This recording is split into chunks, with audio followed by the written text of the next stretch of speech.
नमस्कार, मैं वैष्णवी चौहान और आप देख रहे हैं सुदर्शन न्यूज। आपका स्वागत करती हूँ आपका राज्य आपकी खबर में। खबरों की तरफ रुख करेंगे। कानपुर के साठ क्षेत्र के अमोर गांव में मातृ सम्मेलन और शिक्षक सम्मान समारोह का आयोजन किया गया, जहां शिक्षा और संस्कारों के महत्व पर विस्तार से चर्चा हुई। कार्यक्रम में माताओं की भूमिका और सनातन परंपराओं को मजबूत करने पर विशेष संवाद हुआ। इस अवसर पर 11 सेवानिवृत्त शिक्षकों को तिलक, अंगवस्त्र और फूल माला देकर सम्मानित किया गया। साथ ही मेधावी विद्यार्थियों और उनकी माताओं को शील्ड और मेडल प्रदान किए गए। आयोजन में बड़ी संख्या में ग्रामीण शामिल हुए। आयोजकों ने गरीब बच्चों को निःशुल्क शिक्षा देने की भी बात कही। स्वागत वंदन जी का तिलक लगा करके प्रबंधक जी के द्वारा स्वागत संस्कृति का बड़ा सुंदर उदाहरण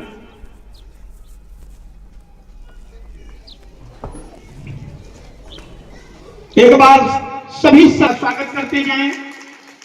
इसी क्रम में हमारे बीच प्रबंधक जी के द्वारा सम्मान और इसी क्रम में परमादरणीय श्री सूरज जी पांडे प्रधान और हमारे इसे लगा करके उनका स्वागत करें। इसी क्रम में प्रधानाचार्य जी से भी चाहूंगा कि वो माल्यार्पण का स्वागत वंदन अभिनंदन करें। तिलक लगा करके प्रबंधक जी के द्वारा इनका सम्मान किया जाए।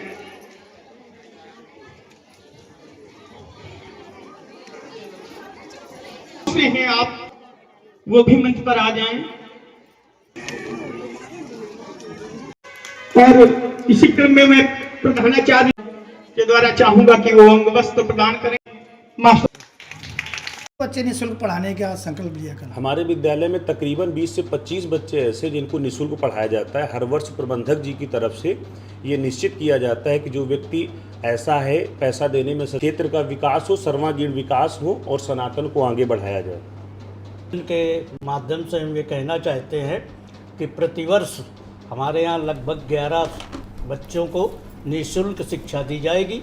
ऐसे बच्चे जिनके माता पिता के पास आर्थिक कमजोरी है और अपने बच्चों को पढ़ाने में वो सक्षम नहीं है, लेकिन बच्चे पढ़ना चाहते हैं, तो हमारा ये संकल्प है कि हम कम से कम 11 बच्चों को निःशुल्क।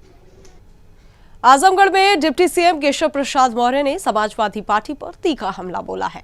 उन्होंने कहा कि मतदाता सूची से नाम हटाने पर उठ रहे सवालों का जवाब चुनाव आयोग देगा, जबकि भाजपा ये सुनिश्चित करेगी कि हर पात्र मतदाता का नाम जोड़ा जाए। अखिलेश यादव के आरोपों को उन्होंने राजनीति से प्रेरित बताया। इस दौरान उन्होंने अतीक अहमद और मुख्तार अंसारी जैसे अपराधियों को संरक्षण देने का आरोप भी सपा पर लगाया।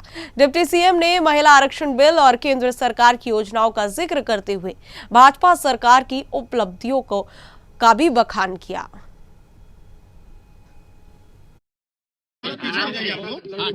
थोड़ा पीछे करिए, नीचे करिए। मुख्य रूप से हमारे भारतीय जनता पार्टी के प्रदेश उपाध्यक्ष और विधान परिषद के सम्मानित सदस्य विजय बहादुर पाठक जी के पूज्य पिताजी का निधन हुआ था। तो आज उन्हें श्रद्धांजलि अर्पित करने और परिवार को इस शोक की स्थिति में पार्टी की ओर से, अपनी ओर से संवेदना जाहिर करने के लिए आए थे कि भगवान के जो आता है वो जाता है, लेकिन इस दुख को सहने की उनको शक्ति दे। और शरीर छोड़ करके वो गए हैं, पिता हैं, उनका आशीर्वाद जिस लोक में, दिव्य लोक में होंगे, उनसे वहां से प्राप्त होगा। इस विश्वास के साथ मैं अपनी विनम्र श्रद्धांजलि अर्पित करता हूँ और परिवार इस दुख को सहने की सामर्थ्य प्राप्त कर सके, ईश्वर से प्रार्थना। सर, एसआईआर में 2 करोड़ से ज्यादा नाम यूपी में कटे हैं। अखिलेश यादव कह रहे हैं कि भाजपा हमेशा संस्थाओं का सहारा लेती है चुनाव जीतने के लिए। देखिए, ये जो कर रहा, इन्होंने जब सत्ता में थे ऐसा किया होगा, इसलिए इनकी सोच ऐसी है। लेकिन भारतीय जनता पार्टी का संगठन बूथ स्तर तक, इसके बात के साक्षी आप सब लोग भी हैं, जितना मजबूत है उतना सपा, बसपा, कांग्रेस तीनों को मिला करके नहीं। हम अपने संगठन के बल पर संवैधानिक संस्था चुनाव आयोग के द्वारा जो अभियान एसआईआर का चला, उसमें काम किए हैं, मेहनत किए हैं और जिनके नाम कटे हैं इसमें कई मतदाता ऐसे हैं जो स्वर्गवासी हो गए हैं, सूची में थे, कई ऐसे जो हस्तांतरित हो गए थे, ऐसे नाम भी हैं, और कई कोई घुसपैठिया रहा होगा तो ऐसे नाम भी कटे होंगे। लेकिन अभी भी जिनके नाम कटे हैं, चुनाव आयोग का निर्देश भी मिला है कि जिनके नाम कटे हैं वो फॉर्म 6 भर दें, जो गलत नाम है काटने वाले फॉर्म 7 भर दें। और अगली खबर बिजनौर से है, जहां एटीएस और पुलिस की संयुक्त कार्रवाई में 2 संदिग्ध आतंकियों की गिरफ्तारी के साथ एक बड़े नेटवर्क का खुलासा हुआ है। गिरफ्तार आरोपियों की पहचान जलाल हैदर उर्फ समीर जाफरी और उबैद मलिक के रूप में हुई है। दोनों पर आगजनी और दहशत फैलाने के मामलों में पहले से जांच चल रही थी। वहीं पूछताछ में सामने आया कि ये नेटवर्क मेरठ निवासी शाकिब के जरिए संचालित हो रहा था, जिसकी कड़ियां विदेशों तक फैली हुई थी। वहीं एटीएस के अनुसार मामले में कई अन्य आरोपियों पर भी लुकआउट नोटिस जारी किया गया है।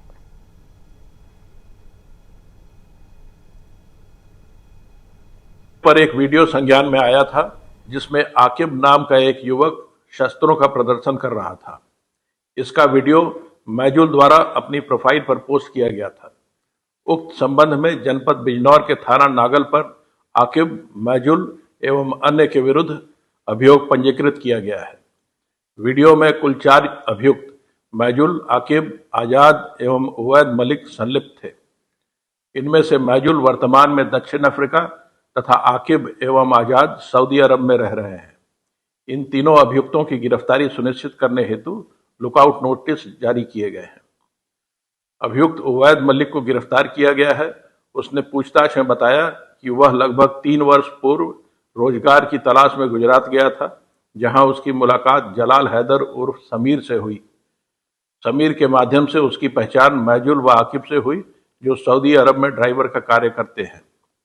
पूछताछ के आधार पर जलाल हैदर उर्फ समीर जाफरी को ही पुलिस द्वारा गिरफ्तार कर लिया गया है। पूछताछ के दौरान दोनों अभियुक्तों ने स्वीकार किया कि वे सोशल मीडिया के माध्यम से लोगों को आकिब के संपर्क में लाकर उसे फॉलो करने तथा उसके विचारों का प्रचार प्रसार करने में संलिप्त थे। जांच में यह भी सामने आया है कि आकिब इंस्टाग्राम लाइव के माध्यम से कट्टरपंथी एवं भड़काऊ विचार प्रसारित करता था तथा युवकों को हिंसात्मक गतिविधियों जैसे सार्वजनिक संपत्ति को नुकसान पहुंचाना, आगजनी आदि के लिए उकसाता था। विरोध करने वालों को धमकाने एवं अपने नेटवर्क को बढ़ाने का भी कार्य करता था। आकिब द्वारा लाइव प्रसारण के दौरान AK-47 व ग्रेनेड का प्रदर्शन कर युवाओं को प्रभावित करने तथा भारत में एक संगठित नेटवर्क तैयार करने, युवकों की भर्ती कर उन्हें भविष्य में बड़े आपराधिक तथा देश विरोधी कृत्य करने हेतु प्रेरित करने के भी प्रयास सामने आए हैं। जांच में यह भी पाया गया कि मेरठ में आकिब से जुड़े लोगों की गिरफ्तारी के बाद आजाद द्वारा उवैद मलिक को पुलिस से बचने हेतु नेपाल भागने की सलाह दी गई थी, जिसकी पुष्टि करने वाले इलेक्ट्रॉनिक साक्ष्य प्राप्त हुए हैं। अग्रिम विधिक कार्रवाई प्रचलित है। अन्य संलिप्त व्यक्तियों की पहचान एवं गिरफ्तारी के प्रयास किए जा रहे हैं। सोशल मीडिया पर एक वीडियो संज्ञान में आया था जिसमें आकिब। और अगली खबर वाराणसी से है, जहां पूर्व सांसद धनंजय सिंह पर 24 साल पुराने हमले के मामले में अहम अपडेट सामने आया है। MP MLA कोर्ट ने सुनवाई के दौरान दोनों पक्षों की बहस पूरी हो गई और अब 13 अप्रैल को फैसले की संभावना जताई जा रही है। सुनवाई के दौरान धनंजय सिंह स्वयं अदालत में मौजूद रहे।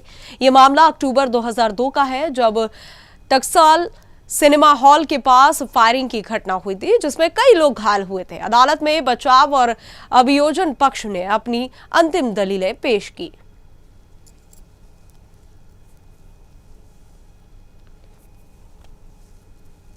हो गया जी, दोनों पक्ष ने अपनी बहस पूरी कर लिया। माननीय जज साहब ने कहा है कि सोमवार तक दोनों पक्ष यदि कोई रूलिंग दाखिल करना चाहता है या कोई लिखित बहस दाखिल करना चाहता है तो प्रस्तुत कर दे। और जज साहब ने एक हल्की फुल्की चर्चा में कहा कि हो सकता है कि आप उसी दिन दे दें तो मैं उसी दिन फैसला भी कर दूं। उन्होंने हल्के फुल्की भाषा में कहा, मुझे उम्मीद है कि जैसे ही हम लोग दाखिल करेंगे लिखित बहस और नजीरें दाखिल कर देंगे दोनों पक्ष, तो जल्दी से जल्दी विद इन ए वीक हम उम्मीद करते हैं और जल्दी फैसला इसमें आ सकता है। वकील साहब, इसमें मैक्सिमम कितना इम्प्रिजनमेंट? आप जानते हैं 307 में क्या है, आजीवन कारावास तक की सजा है। उसकी हम उम्मीद करते हैं, संभावना करते हैं। और यह अपराध अंधाधुंध फायरिंग का 4 लोगों को घायल करने का है, गंभीर अपराध है। इसमें हम उम्मीद करते हैं कि आजीवन कारावास तक सजा जाएगी। टोटल कितने अक्यूज्ड हैं, कितने इसमें 3 मुलजिम इसमें आरोपित हैं और तीनों के खिलाफ साक्ष्य पर्याप्त आए हुए हैं। कुछ इसमें बरी भी हो गए, साक्ष्य हो वो उनका FIR से ही वो अज्ञात थे और बाद में उनके खिलाफ उनका नाम नहीं आया तो वो बरी ही मानी उनको। बचाव पक्ष अपने बचाव पक्ष ने उन्हीं बातों को फिर से रखा, इंजरीज पर रखा, घटना के क्रम पर रखा, लेकिन दस्तावेजों से इंजरी और घटना स्थल ये सब साबित है। इसलिए उम्मीद करते हैं कि आजीवन कारावास तक की सजा इसमें हो जाएगी। आज क्या लग रहा है, संसद जी क्या आज होगा? बात कर रहे भाई, आज बहस 24 वर्षों के बाद आज जाके बचाव पक्ष और हमारे तरफ से बहस कंक्लूड हुई है। बाकी वकील साहब ने सारी चीजें आपको बता दी हैं। उम्मीद है कि अब न्याय जल्दी से जल्दी 1 सप्ताह 10 दिन के अंदर मुझे न्याय मिलेगा। जो भी कोर्ट फैसला देगा एक्सेप्ट। न्यायपालिका सर्वोपरि है, न्यायपालिका के आदेश का हमेशा आदर, लेकिन न्याय उम्मीद करता हूँ। धन्यवाद। बस हो गया। और खबर फर्रुखाबाद से है, जहां ग्रामीण परिवहन व्यवस्था को मजबूत करने के लिए सरकार ने मुख्यमंत्री ग्रामीण परिवहन योजना की शुरुआत की है। इस योजना को लेकर जिलाधिकारी आशुतोष कुमार द्विवेदी ने RTO, RM और जिला पंचायत राज अधिकारी के साथ बैठक कर इसे अंतिम रूप दिया। GM ने बताया कि जिन ग्राम पंचायतों में मुख्यालय तक पहुंचने की सुविधा नहीं है, उन्हें इस योजना से जोड़ा जाएगा। इसके लिए 12 रूट निर्धारित किए गए हैं और 26 बसों के आवेदन प्राप्त हुए हैं। ये योजना ग्रामीण कनेक्टिविटी बढ़ाने के साथ साथ युवाओं को रोजगार के अवसर भी उपलब्ध कराएगी।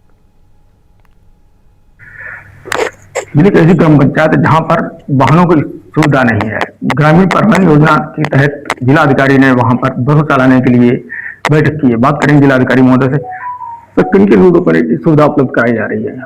मुख्यमंत्री ग्राम परिवहन योजना के अंतर्गत हम लोगों को निर्देश मिले हैं कि स्थानीय ट्रांसपोर्टर से संवाद स्थापित करके और सभी महत्वपूर्ण ग्राम पंचायतों से कनेक्टिविटी बनाई जाए ताकि पब्लिक को आवागमन में सुविधा हो। उसी क्रम में ARM, ARTO और DPRO के साथ हम लोग आज बैठक किए और इसमें 26 एप्लीकेशन विभिन्न बस एजेंसियों द्वारा, प्राइवेट बस एजेंसियों मालिकों द्वारा, संचालकों द्वारा दिया गया है और 11-12 रूट हम लोग फाइनलाइज करने जा रहे हैं और इसमें मैक्सिमम रूट ग्राम पंचायतों का कनेक्ट हो जाएगा। स्टार्टिंग पॉइंट और रात्रि निवास के लिए बस का कोई ना कोई ग्राम सभा ही बनी रहेगी, ऐसा निर्देश है। उसी क्रम में क्रियान्वयन की बैठक हम लोग की है। तो ये कब तक सुविधा लागू हो जाएगी, यहाँ जिले में संचालित हो जाएगी? कुछ नई बसें भी इसमें लोगों को खरीदनी पड़ेंगी, तो 15 से 20 दिन के बीच में ये चीजें शुरू हो जाएंगी। कुछ जो लोग नए बस खरीदने वाले हैं उसमें एक वहां का समय लग सकता है। मथुरा से इंसानियत को शर्मसार करने वाली घटना सामने आई है, जहां थाना जमुना पार क्षेत्र के हयातपुर गांव में कैंसर पीड़ित पति को छोड़कर पत्नी द्वारा जेवरात और नकदी लेकर फरार होने का आरोप लगा है। पीड़ित उमेश ठाकुर गले और जीभ के कैंसर से जूझ रहे हैं और इलाज में करीब 15 लाख रुपए खर्च हो चुके हैं। आरोप है कि पत्नी ने अपने परिजनों के साथ मिलकर घर का ताला तोड़कर कीमती जेवर और नकदी ले ली और मायके चली गई। पीड़ित अब अपने बच्चों के साथ न्याय की गुहार लगा रहा है।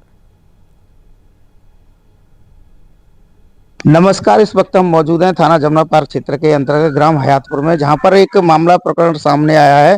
साधन निवासी मंजू देवी है, करीब 5 वर्ष पहले इनकी शादी हिंदू रीत रिवाज से हुई थी। उमेश चंद हैं जो कैंसर के पीड़ित रोगी हैं और इनका लगातार इलाज चल रहा है। आर्थिक स्थिति में ये कमजोर हो चुके हैं। बताया जा रहा है कि पत्नी का इनके साथ मन नहीं लग रहा है। उनका कहना है कि अब तुम बीमार हो गए, अब तुम हमारे लायक नहीं है, इस तरीके से उनका आरोप है। और अपने मायके वालों को ला करके आज उन्होंने दहशत घर में फैलाई है, तांडव मचाया है। उसके साथ साथ उनका कहना है कुछ जेवरात भी चोरी किए गए हैं, घर में तोड़फोड़ भी की गई है। आइए जान लेते हैं। घर जो पीछे दिख रहा है ये हयातपुर में है और यहाँ पर जान लेते हैं क्या कुछ हुआ है इनके साथ। मामला जो है साधन निवासी हैं, ससुराली जो है उमेश के ससुराली तेर सिंह और सब तो इस तरीके से अजय वगैरह साथ में एक साथ आए थे, इन्होंने हंगामा किया है और हंगामे के साथ साथ तोड़फोड़ भी की है, चोरी भी की है। चोरी की वारदात इनका कहना है, आइए जान लेते।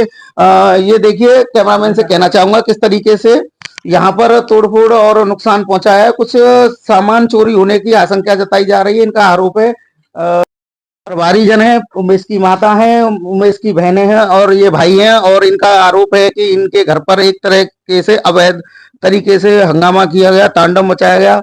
उमेश बताया जा रहा है करीब 6 महीने से कैंसर के रोगी हैं और विभिन्न अस्पतालों में, निजी अस्पतालों में इनका इलाज चला है। आर्थिक रूप से तंग भी हो चुके हैं। ऐसी स्थिति में हिंदू धर्म में बताया गया है कि पत्नी और पति के साथ फेरे लगाए जाते हैं। उसमें ये तय होता है कि पत्नी सातों जन्म तक पति के साथ रहेगी, सुख दुख में साथ देगी, और वैसी पति के लिए कहा जाता है। लेकिन यहाँ पर कलयुग की स्थिति देखी जा रही है। यहाँ पर पूरा उल्टा हुआ है। जब पति बीमार हो गया तो पत्नी साथ देने को तैयार नहीं है, अपने मायके वालों के साथ इनके साथ छल कर रही है। जाइए, आइए जान लेते हैं क्या कुछ हुआ है। आपका उमेश जी, क्या प्रकरण हुआ था आज? वहां से कल झगड़ा हुआ था हल्का पतला थोड़ा बहुत, तो वो बोल रही थी कि आपके साथ नहीं होंगे, आपको कैंसर हो चुका है, ये हो चुका है वगैरह वगैरह, तुम सुखी नहीं रखते हो, दुखी रखते हो वगैरह वगैरह। वो मतलब वो रहना नहीं चाहती है, कहने का मतलब ये है। आप किसी बीमारी से जूझ रहे हैं क्या? जी, कैंसर से। कितने समय से? लगभग ऊपर 10 साल वाले होगी, पहले 6 महीने से, मेरा 6 महीने पहले ऑपरेशन हुआ है मेरा। किस प्रकार का कैंसर है? कैंसर जीभ का और गले का।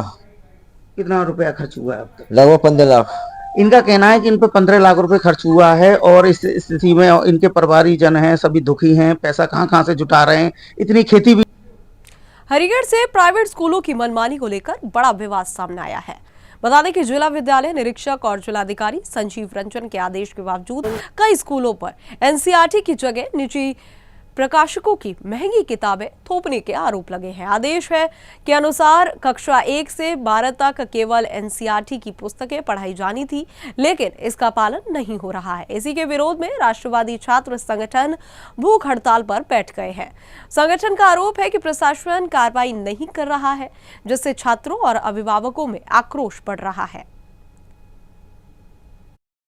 अधिकारी कार्यालय के बाहर यहाँ पर राष्ट्रवादी छात्र संगठन धरने पर है। आपको दिखा दें कि भूख हड़ताल पर बैठा हुआ है राष्ट्रवादी छात्र संगठन। हमारे साथ यहाँ पर कई पदाधिकारी हैं, यहाँ पर इनके कार्यकर्ता हैं जो कि भूख हड़ताल पर बैठे हैं। जानेंगे इनसे आखिर क्या है पूरा मामला। बताइए, क्यों बैठे हैं आप भूख हड़ताल पर? देखिए, मेरा नाम पुष्कर शर्मा, राष्ट्रीय अध्यक्ष राष्ट्रवादी छात्र संगठन अलीगढ़। हम लोगों ने 6 तारीख को माननीय डीएम साहब को ज्ञापन दिया था, जिसमें हमारी मांगे थी कि जनपद के सभी स्कूलों में एनसीईआरटी कोर्स लागू हो एवं जिन स्कूलों के द्वारा माननीय डीएम साहब के आदेश की अवहेलना की गई है उन सभी स्कूलों पर उक्त कार्रवाई हो। 72 घंटे का अल्टीमेट दिया गया था हमारे द्वारा, किंतु 72 घंटे पूरे होने के बाद जब कोई कार्रवाई नहीं हुई तो हम लोग अनिश्चितकालीन धरने पर बैठे। आप ये बताइए कि आपका जो धरना है ये प्राइवेट पब्लिशर्स हैं उनके खिलाफ है या प्राइवेट स्कूलों के खिलाफ है? देखिए, ये स्कूलों के खिलाफ भी है, क्योंकि तथाकथित स्कूल जो लोग अपनी मनमानी कर रहे हैं, यानी कक्षा 2 में पढ़ने वाली यदि कोई छात्रा है तो उसके कोर्स की कीमत 12,000 रुपये, 15,000 रुपये, 16,000 रुपये तो पहले स्कूल वाले भेजते हैं। स्कूल वाले उन परिवार को भेजते हैं कि आप उस दुकान पर जाइए और वहाँ दुकान पर जाके आप इस कोर्स को खरीदिए। वो पूरे दुकान का एड्रेस जो है स्कूल वाले देते हैं। तो स्कूलों के खिलाफ है और कार्रवाई स्कूलों के ऊपर ही करने की हम लोगों ने डिमांड की है। सुनने में आ रहा है कि प्राइवेट स्कूल पे कुछ पे चालान भी काटे गए हैं, जो लोग स्टैंप लगा कर भेज रहे थे छात्रों को। हाथरस में 20% तक कंसेशन मिल रहा है छात्रों को। क्या आपको लगता है कि अगर यहाँ पर भी छात्रों को कंसेशन मिले तो आपका धरना समाप्त हो सकता है? नहीं, देखो 20% पहले मिले, उसके बाद फिर जो है इस पर रणनीति पे बात की जाएगी पदाधिकारियों के साथ बैठकर। पहले 20% तो मिले, यहाँ 1% भी नहीं मिल रहा है। मतलब हाथरस में मिल चुका, अलीगढ़ के जिलाधिकारी साहब क्यों नहीं कर रहे इस चीज को? और इन्होंने जो है नोटिस जारी कर दिया, DIOS साहब ने कर दिया, सब जगह कर दिया, लेकिन धरातल पे क्यों नहीं ये लोग उतर रहे? धरातल पे उतरने को क्यों? अब मैं हाल ही की बताऊं आपको बात, कल की बात है कि एक प्रसिद्ध स्कूल OLF, जो OLF बहुत ही ज्यादा प्रसिद्ध स्कूल है, वो उसमें वो क्या हो रहा है कि बच्चे जो है OLF की जो टूटी फूटी गाड़ी है, खराब गाड़ी है, उसमें धक्का लगा रहे हैं। ललितपुर से निजी स्कूलों की मनमानी को लेकर बड़ा मामला सामने आया है, जहां अभिभावकों पर महंगी किताबें और ड्रेस खरीदने का दबाव बनाए जाने के आरोप लगे हैं। अभिभावकों का कहना है कि एनसीईआरटी की किताबों की उपलब्धता कम दिखाकर निजी प्रशासनों प्रकाशनों का पाठ्यक्रम और निर्धारित दुकान से यूनिफॉर्म बेची जा रही है, जिसमें स्कूलों को मोटा कमीशन मिलता है। आरोप है कि हर साल फीस बढ़ोतरी और ड्रेस बदलाव से अभिभावकों का शोषण हो रहा है। इस मामले में प्रशासन की भूमिका पर भी सवाल उठ रहे हैं, जबकि अभिभावक कार्रवाई की मांग कर रहे हैं।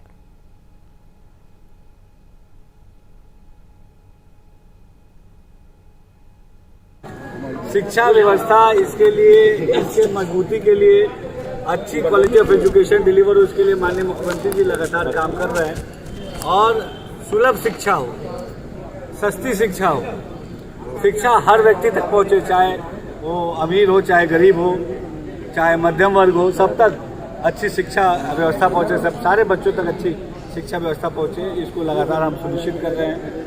स्कूल चलो अभियान हमने चलाया। सर, जो प्राइवेट स्कूलों का शोषण हो रहा है उस पर तो है वो जहाँ भी इस अगर मनमानी कोई अगर इस पर फीस वसूली का कोई काम करेगा और हमारे जो छात्र हैं उनके हितों का हनन करने का कोई भी प्रयास करेगा तो उसके बाद सख्त से सख्त कार्रवाई होगी। अभिभावकों ने जो शिकायत की है तो उस संदर्भ में सर क्या कार्रवाई सर आपके समक्ष? देखिए, इस संबंध में ऑलरेडी राज्य सरकार द्वारा 2018 में स्व-वित्त पोषित स्वतंत्र विद्यालय शुल्क विनिमय अधिनियम लागू किया गया था, जिसमें ये प्राविधानित है कि कोई भी विद्यालय जो ड्रेस है वो 5 साल से पहले चेंज नहीं कर सकता। अगर चेंज करेगा तो जिला स्तरीय समिति से परमिशन लेना होगा। उसी प्रकार से फीस बढ़ाने का एक निर्धारित मानक है। उस मानक के अतिरिक्त अगर फीस बढ़ाना है तो भी वो जिला स्तरीय समिति से उसको परमिशन लेना पड़ेगा। उसके साथ ही CBSE बोर्ड का एक सर्कुलर है कि NCERT के किताबें चलाई जाए और प्राइवेट अगर कोई बुक चलता है तो वो ऑप्शनल हो, वो अभिभावकों पे थोपा ना है। तो जो विद्यालयों से या जो आदेश निर्गत किया गया है वो कोई अलग आदेश नहीं है, ये इसी जियो और विनिमय के तहत ही जो इसमें। आजमगढ़ से बड़ी खबर है, जहां करोड़ों की जमीन ठगी मामले में पुलिस ने भूमाफिया कृष्णचंद राय गिरोह के फरार अभियुक्तों के खिलाफ सख्त कार्रवाई की है। अदालत के आदेश पर कोतवाली और वर्धा पुलिस की संयुक्त टीम ने धारा 84 BNS के तहत मुनादी कराते हुए डुगडुगी बजाकर आरोपियों को आत्मसमर्पण की चेतावनी दी। ये गिरोह फर्जी दस्तावेजों के जरिए जमीन बेचकर ठगी करता था, जिसमें करीब 2.5 करोड़ रुपए की धोखाधड़ी सामने आई है। पुलिस ने नोटिस छपा कर दिया है और फरार आरोपियों की तलाश में लगातार दबिश दी जा रही है।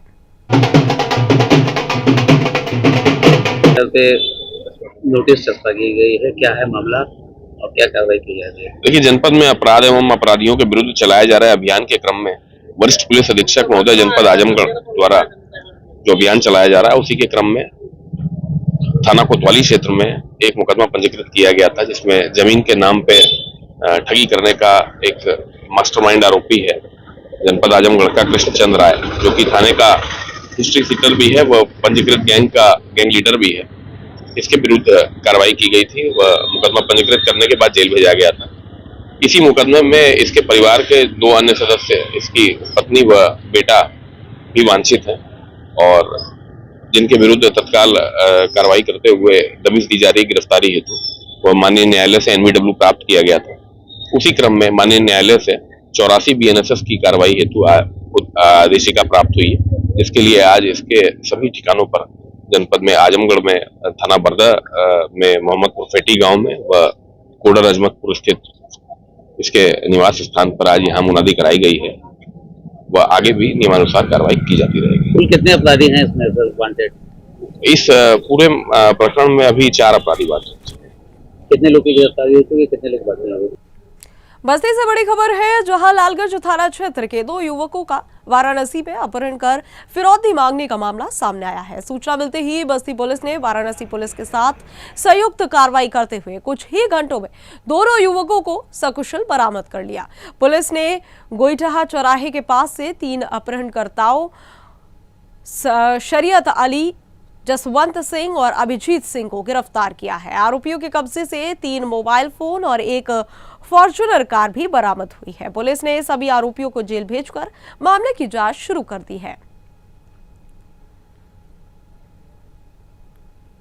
शासन और पुलिस मुख्यालय की मंशा पर कार्य करते हुए उच्च अधिकारी गणों के निर्देश पर श्रीमान पुलिस अधीक्षक जनपद बस्ती महोदय के नेतृत्व में थाना लालगंज की पुलिस टीम द्वारा आज दिनांक 10/4/2026 को थाना क्षेत्र के ग्राम कोहरसा के मनोज उपाध्याय द्वारा दी गई की सूचना पर कि उनका बेटा अनय उपाध्याय अपने दोस्त राहुल उपाध्याय के साथ वाराणसी 2 दिन पूर्व घूमने गया था, जहां आज किसी अज्ञात व्यक्ति द्वारा उसे बंधक बनाकर और परिजनों से फिरौती की मांग की जा रही है। मैं मनोज कुमार उपाध्याय, पुत्र स्वर्गीय श्री कृपाशंकर उपाध्याय, मेरे बेटे का कुछ अज्ञात लोगों ने अपहरण कर लिया था, जिसकी सूचना मुझे मिली।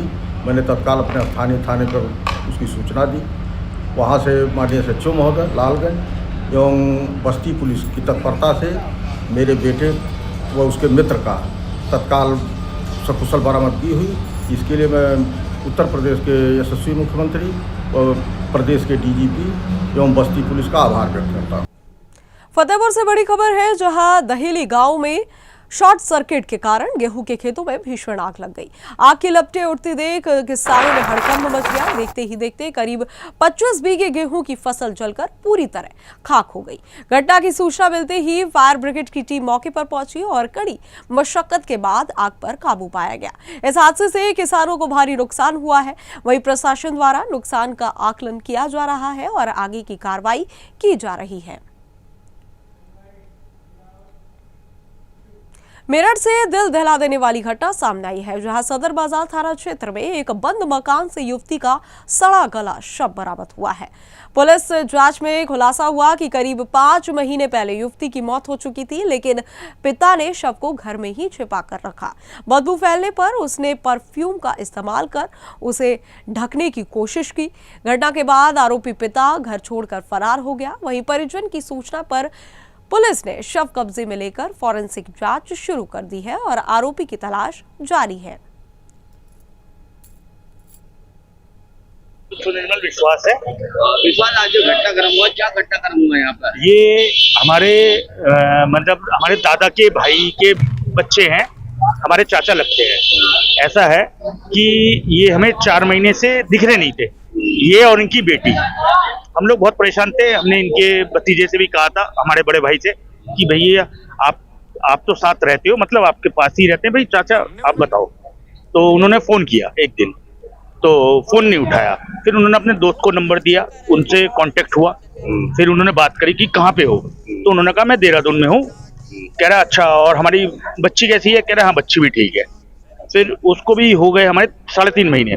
उसके बाद इन्होंने हमारा फ़ोन नहीं उठाना बंद कर दिया एकदम। ठीक है, फिर हम लोग परेशान हो गए, भाई क्या बात है, नहीं है, चलो ठीक है। फिर थोड़ा सा हम अपने परेशानी में थोड़े व्यस्त रहे। ठीक है, फिर ऐसा हुआ, एक भाई ने एक दिन देखा उनको कि बेगम बाग के चाय की दुकान पे। ठीक है, हमने उससे कहा तूने बताया क्यों नहीं? उसने कहा मैंने बताया था, हमारे पड़ोस में रहते हैं, उनको बताया था, तो उन्होंने हमें रिपोर्ट दी थी। तो ठीक है, हम लोग कुछ दिन से इनके लिए वहाँ पे सब लगे हुए थे कि किसी को दिखे तो हम देखेंगे। आज मैं अपनी वाइफ को मेडिकल दवाई की दुकान से दवाई दिलवाने ले गया, तो वहाँ पे हमें पता चला कि वहाँ बैठा हुआ वो बंदा।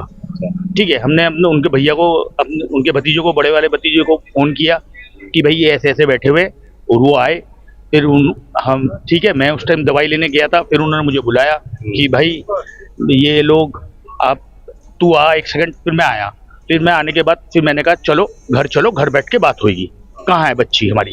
कह रहा है देहरादून के हॉस्पिटल में। हमने कहा अच्छा ठीक है, आप घर चलो, आप यहाँ क्यों बैठे हो? कह रहे नहीं मैं यहाँ बैठा हूँ, मैं ऑफिस के काम से आया हूँ। कह रहा कहाँ काम करता हूँ? कह रहा हमें तो पता ही है कि वो इसमें है, आपके क्या कहते हैं, हमारे बोर्ड ऑफिस में। ठीक है, हम उनको घर लेके आए। फिर मैंने कहा तुम लोग बात करो भाई लोग, मैं आ रहा हूँ थोड़ी दवाई लेके। फिर यहाँ पे बात करने के बाद फिर मैं जब आया, फिर पता चला कि वो कह रहा है कि 5 महीने से ज़्यादा हो गए कि वो घर में ही उसकी डेथ हो गई थी दशहरे के टाइम पे, और वो उसके साथ 2 महीने से रह रहा था। फिर 5 दिसंबर को वो चला गया यहाँ से बंद करके, और आज हमें मिला है। आज हमने इसी चक्कर में पुलिस को सूचना दी। हमने कहा भाई ये ऐसी बात बहुत। बॉडी क्या घर के अंदर ही मिली हुई है? हाँ, घर के अंदर ही बॉडी मिली हुई है अभी तक। कितने पुरानी? नाम क्या था बच्ची का? बच्ची का नाम प्रियंका विश्वास। और इनके फादर का? इनका उदय भानु विश्वास। मैम, आज एक लड़की का शव मिला है, पूरी घटना के बारे में बताइए। 112 के माध्यम से पुलिस को सूचना मिली थी कि एक उदयभान नाम के व्यक्ति हैं, जिन्होंने अपनी बिटिया को के बारे में बताया कि 4 महीने पहले वो उसको ज्वाइंटिस हो गया था और मृत अवस्था में वो उसको ताला लगाकर चले गए थे। इस सूचना के क्रम में पुलिस जब मौके पर आई है और इस दरवाजा खोलकर देखा गया फेसल टीम के साथ, तो बॉडी डिकम्पोज अवस्था में मिली है। अब इनके पिताजी को पूछताछ के लिए बैठाला गया है और जांच कर अग्रेतर कार्रवाई की जाएगी। बॉडी को पीएम के लिए भेजा जा रहा है। भारत नेपाल सीमा पर यात्रा को आसान बनाने की दिशा में बड़ा कदम उठाया गया है। रुपीडिया बॉर्डर पर 342 करोड़ रुपए की लागत से नेपालगंज रोड रेलवे स्टेशन को ब्रॉड गेज में विकसित किया गया है, जिसका निर्माण कार्य लगभग पूरा हो चुका है। रेलवे के वरिष्ठ अधिकारियों ने स्टेशन का निरीक्षण कर प्लेटफॉर्म, टिकट काउंटर और पार्किंग व्यवस्था का जायजा लिया। अधिकारियों के अनुसार यह रूटीन निरीक्षण था। ब्रिटिश काल के पुराने मीटर गेज स्टेशन को अब आधुनिक ब्रॉड गेज में बदला गया है, जिससे नेपाल के यात्रियों को सीधा लाभ मिलने की उम्मीद है।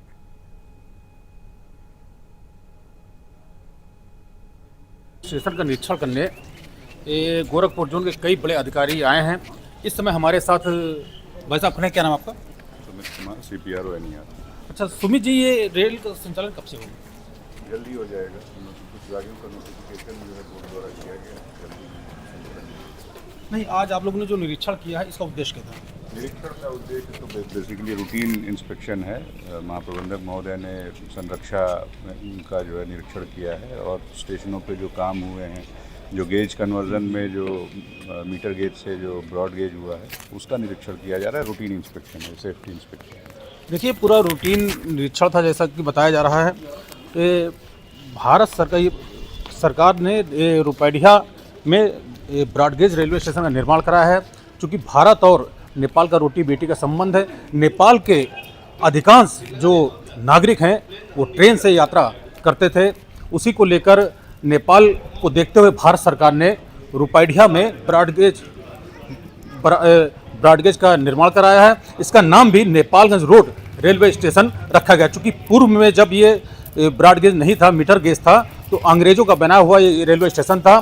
तब भी इसी का नाम नेपालगंज रोड रेलवे स्टेशन था। और जब मोदी सरकार ने इस बॉर्डर पर रेलवे स्टेशन का निर्माण कराया है तो इसका नाम भी बदला नहीं गया और नेपालगंज रोड रेलवे स्टेशन ही रखा गया है। रेल का संचालन न होने से नेपाल के अधिकांश यात्री परेशान भी हैं, क्योंकि उनको आस है कि कब रुपैडिया से ट्रेन का संचालन होगा। लेकिन निरीक्षण के दौरान जानकारी आई है कि जल्द ही नेपालगंज रोड रेलवे स्टेशन से ट्रेनों का संचालन शुरू होगा। रामजी सोनी, सुदर्शन न्यूज, रुपैडिया। बिहार के कैमूर जिले के दुर्गावती प्रखंड स्थित कस्तूरबा गांधी आवासीय बालिका विद्यालय में कस्तूरबा गांधी की जयंती हर्षोल्लास के साथ मनाई गई। कार्यक्रम की शुरुआत फीता काटकर और दीप प्रज्वलन के साथ हुई, जिसके बाद केक काटकर औपचारिक शुरुआत की गई। इस अवसर पर विधायक सतीश यादव, जिला परिषद सदस्य दीपक यादव सहित कई गणमान्य अतिथि मौजूद रहे, जिन्हें अंग वस्त्र देकर सम्मानित किया गया।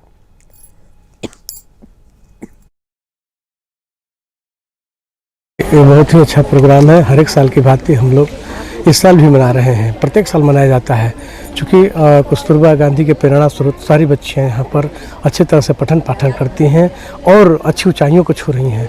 मैं कहूँगा कि इस तरह के विद्यालय की परिकल्पना जिन्होंने किया होगा वो शायद ही महापुरुष ही है। एक महापुरुष के नाम पर जाने के बाद दूसरे महापुरुष को कराने के लिए तत्पर होकर उस नाम को देना और इसमें दिन पर दिन चार चांद लगाना, वो मैं कहता हूँ काबिल तारीफ है। उन व्यक्तियों को मैं धन्यवाद अर्पित करना चाहता हूँ जिनके प्रेरणा स्रोत हम इस कार्य को कर पा रहे हैं। क्योंकि जो भी बच्चियाँ हैं, ड्रॉप आउट जो बच्चियाँ हैं, वंचित क्लास की बच्चियाँ हैं, they are far fitted away from the conceit of the education system, they are out of the mark of their education system. आज कस्तूरबा गांधी बालिका विद्यालय दुर्गावती में माता कस्तूरबा का जयंती मनाया जा रहा है। इन्हीं के नाम पर विद्यालय में हर प्रखंड में, यही नहीं पूरे बिहार में हर प्रखंड में एक एक विद्यालय, जहाँ कैपेसिटी कहीं टाइप 1 है तो 100, टाइप 4 है तो 100। यहाँ पर दुर्गावती जो कस्तूरबा है, यहाँ पर 200 बच्चियों का हॉस्टल होता है और जहाँ पर निःशुल्क पढ़ाई, निःशुल्क कपड़े, निःशुल्क ड्रेस, खाना पीना इत्यादि सरकार की तरफ से प्रोवाइड की जाती है। तो हम बिहार के समस्तीपुर से शिक्षा व्यवस्था से जुड़ी बड़ी खबर सामने आई है, जहां शहरी और ग्रामीण क्षेत्रों के सीबीएसई मान्यता प्राप्त स्कूलों में कक्षा 9वीं और 10वीं के लिए एनसीईआरटी की किताबें अनिवार्य कर दी गई है। हालांकि ये किताबें किफायती हैं, लेकिन बाजार में उपलब्ध नहीं होने से अभिभावक, दुकानदार और स्कूल प्रबंधन परेशान है। सत्र शुरू होने के बावजूद किताबों की कमी के कारण विद्यार्थियों की पढ़ाई प्रभावित हो रही है। वहीं अभिभावकों ने जल्द आपूर्ति की मांग की है। शिक्षा मंत्रालय से नए संस्करण जल्द बाजार में उपलब्ध कराने की भी अपील की गई है। आ रही है एनसीईआरटी की पुस्तक अभी 9वीं और 10वीं की नहीं मिल रही है। 9th का किताब के कारण बच्चों में बहुत ज़्यादा दिक्कतें आ रही है, जिस वजह से बच्चे के पढ़ाई पठन पाठन में बहुत अवरुद्ध है। स्कूल वाले भी कह रहे हैं जो उसको बुक अवेलेबल नहीं होगा तब तक कैसे पढ़ाएंगे। इस सारे विद्यार्थी 9th के हतोत्साहित है। तो मांग रहेगी जल्द से जल्द आ जाए। तो सरकार से पूरी मांग है सर, जल्दी से जल्दी अवेलेबल हो जाए, जिस वजह से सारे विद्यार्थी का पठन पाठन चले। 9th का है, बीच भवन में उनको लाके ऐसे मोड़ पर खड़ा कर दिए विद्यार्थी को। 1 महीना का निकल गया सेशन उनका। समस्तीपुर शहर स्थित सिटी सेंट्रल स्कूल के निदेशक और शिक्षाविद और शिक्षा से जुड़े हुए गतिविधियों से अपनी भूमिका रखने वाले संजीव पांडे हैं, जो एक खास विषय पे अपनी बातों को रखेंगे। और वो संदर्भ मैं इनसे ये पूछने जा रहा हूँ, एससी पैटर्न के हिसाब से एनसीईआरटी पुस्तक अनिवार्य कर दी गई है, लेकिन अभी छोटे शहरों में, उत्तरी बिहार के प्रमुख शहरों में, छोटे शहरों में एनसीईआरटी की पुस्तक बाजार में उपलब्ध नहीं है। तो इस स्थिति में चूँकि पाठ्यक्रम शुरू हो चुका है, बच्चों का क्लास में पढ़ाई भी शुरू हो चुका और किताब की उपलब्धता नहीं रहने की वजह से परेशानी अभिभावक, शिक्षक और विद्यार्थियों के बीच में आ रही है। अब मैं इनसे ये जानना चाहता हूँ कि इस परिस्थिति में वर्ग संचालन कैसे होना चाहिए और फिर क्या आप लोग मांग करेंगे कि कितनी जल्दी किताबों की उपलब्धता बाजार में हो जाए, ताकि एनसीईआरटी की किताब बहुत ही सस्ती होती है, बच्चों के पढ़ाई पे, पठन पाठन पे असर नहीं पड़ सके। क्या कहना चाहेंगे इस विषय पर? जी, बहुत सच्ची बात आपने रखी है। विद्यालय संचालन के लिए पुस्तकों की जरूरत होती है और एनसीईआरटी की किताब जो होती है वो निश्चित रूप से बहुत एक सर्वसुलभ किताब होनी चाहिए। कभी कभी बाजार में उपलब्ध नहीं हो पाता है, तो उसके लिए अनुभवी शिक्षक जो होते हैं या अनुभवी स्कूल होते हैं वो सिलेबस जानते हैं कि क्या सिलेबस है, या सीबीएसई सिलेबस पहले दे देती है कि ये सब सिलेबस है। उस हिसाब से पुरानी पुस्तकों से भी कभी काम चलाया जा सकता है। और आप डायरेक्ट एनसीईआरटी से बात करके और वहाँ से भी डायरेक्ट ऑर्डर लेकर के ले सकते हैं। दिक्कत तो होती है, समस्याएं आती हैं, लेकिन उसका समाधान होता है। अब संख्या के हिसाब से तो इस बार ऐसा जो जानकारी है मेरे संदर्भ में, मेरे पास से जो जानकारी आई है, उसमें कई विषय के चैप्टर्स वगैरह शायद चेंज किए गए हैं, बढ़ाए गए हैं, घटाए गए हैं, जिस वजह से पुराना एडिशन का जो बुक है वो शायद अड़चन में आ गया है और नए एडिशन की दरकार ज़रूरत महसूस हो रही है। तो ये जो पठन पाठन ये पूर्ण रूप में प्रभावित है। तो ये आपकी निवेदन रहेगी, गुजारिश रहेगी सीबीएसई से या जहाँ से पब्लिश होता है कि अविलंब पुस्तक की उपलब्धता आप करा दें, ताकि बच्चों के पढ़ाइयों पर कुछ ज़्यादा प्रॉब्लम ना आए, दिक्कत न आए, समस्याएं नहीं है। हाँ, समय से पहले जब पुस्तकें मिल जाती है तो बच्चे बहुत खुश होकर के पढ़ाई करते हैं और हम लोगों को सुविधा मिलती है। लेकिन समस्याएं आती हैं, उसका समाधान होता है, अनुभवी लोग उसका समाधान निकाल ही लेते हैं। यह आग्रह तो रहेगा ही कि समय से पहले पुस्तकों का सप्लाई हो जाए, जिससे हम लोगों को दिक्कत नहीं हो और समाज के जो बच्चे हैं, गार्जियन हैं, इधर उधर ना भटके। चलिए, आपने सुदर्शन से समय दिया, धन्यवाद। समस्तीपुर मुंगेर के जमालपुर रेल क्षेत्र में चल रहे निर्माण कार्यों को लेकर बड़ा विवाद सामने आया है, जहां स्थानीय लोगों और संगठनों ने गंभीर भ्रष्टाचार के आरोप लगाए हैं। आरोप है कि निर्माण में घटिया सीमेंट, कमजोर सरिया और पुराने बिजली पोल का इस्तेमाल किया जा रहा है, जिससे रेलवे प्रशासन की कार्यशैली पर सवाल उठ रहे हैं। लोगों का कहना है कि ठेकेदारों और अधिकारियों की मिलीभगत से सरकारी धन का दुरुपयोग हो रहा है। शिकायतों के बावजूद कार्रवाई न होने से आक्रोश बढ़ गया है और आंदोलन की चेतावनी दी गई है।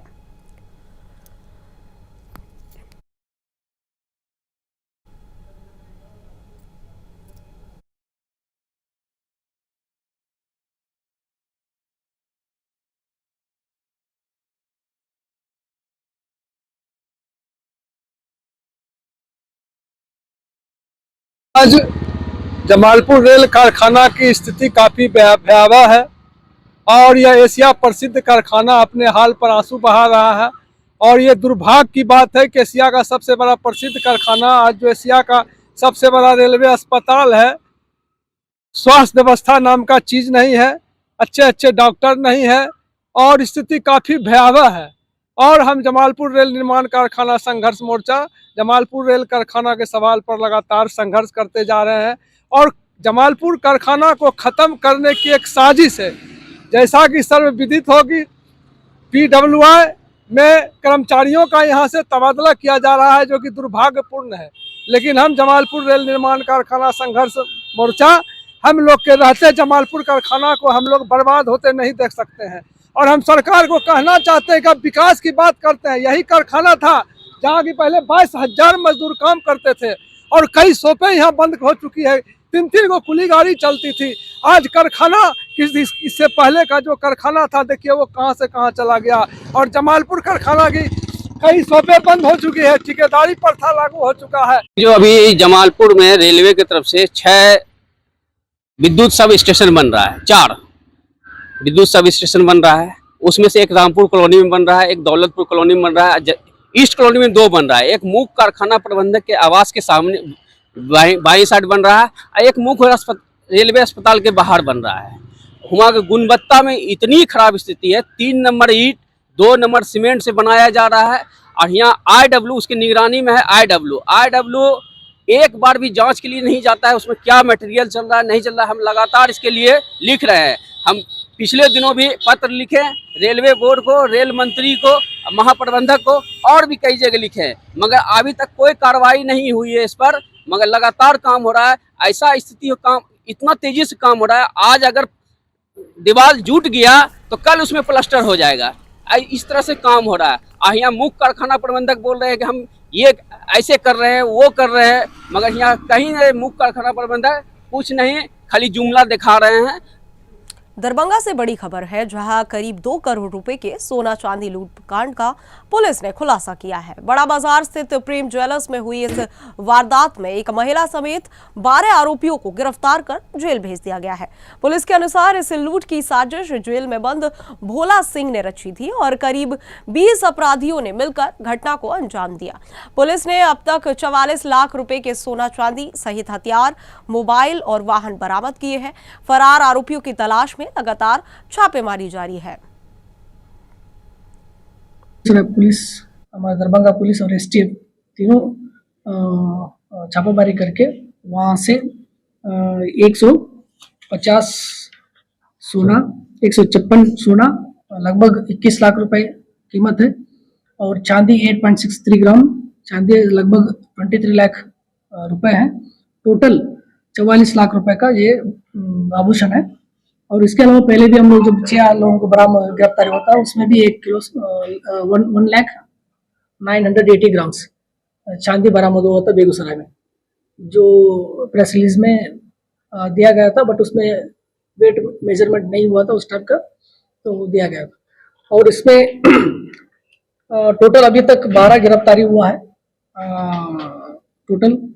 और 24 घंटे उपलब्धि है कि हमारे टीम के द्वारा लगातार जो काम किया उसके नतीजन कि इतना जल्दी हम लोग इसको उद्भेदन करके इसको बरामद भी कर पाए हैं। और मेन 24 घंटे के अंदर जो पकड़ा गया उसके मैं समझता हूँ कोई सफलता हो, जो उसके बाद जो पूछताछ के क्रम में जो क्लूज मिले उसके आधार पर हम लोग अभी तक इतना पहुँच पाए हैं। और उसके अलावा हम लोग अभी भी कुछ क्लूज मिले हुए हैं और कुछ जो अपराधी का नाम है, हम लोगों को लगातार छापेमारी चल रहा है। सर, इसमें मास्टरमाइंड कौन है और किसने ये प्लान बनाया? तो इसमें इसमें जो मास्टरमाइंड है भोला सिंह है, जो अभी जेल में बंद है, उसके टीम के द्वारा ये किया गया। और इसके अलावा उनका जो सहयोगी है, जैसा संदीप है जो पकड़ा गया, एक मुरारी है और अभिषेक टाइगर है, कुछ लोगों का नाम आया है। इनके द्वारा ये घटना प्लान करके किया गया है। और उसमें लाइनर में हमारा जो दरभंगा में 2 क्रिमिनल है, जो लाइनर की भूमिका यूज किया गया है, वो अभिषेक सोनी है और ऋषिकेश सोनी है। भोपाल साइबर पुलिस ने नौकरी के नाम पर ठगी करने वाले गिरोह का बड़ा खुलासा किया है। गंज बसौदा में सर्च वारंट के आधार पर छापेमारी कर पुलिस ने एक युवक और 4 युवतियों को गिरफ्तार किया है। कार्रवाई सुबह 6 बजे शुरू होकर करीब 12 घंटे तक चली। गिरोह का सरगना नोएडा निवासी योगेंद्र दांगी बताया जा रहा है, जो गंज बासौदा से नेटवर्क चला रहा था। पुलिस के अनुसार ये गिरोह लंबे समय से लोगों को नौकरी का झांसा देकर ठगी कर रहा था। सभी आरोपियों से पूछताछ जारी है और जांच आगे बढ़ाई जा रही है।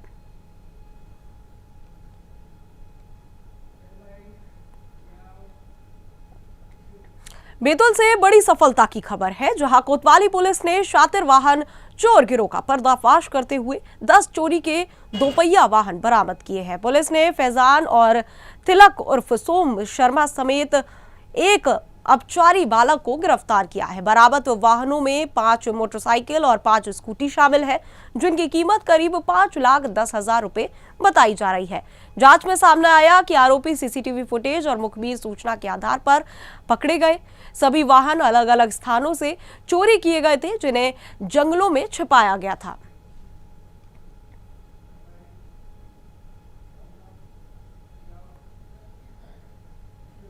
और फिलहाल इस बुलेटिन में इतना ही। देश और दुनिया की तमाम खबरों के लिए हमारे साथ बने रहे और देखते रहे सुदर्शन न्यूज। जय हिंद।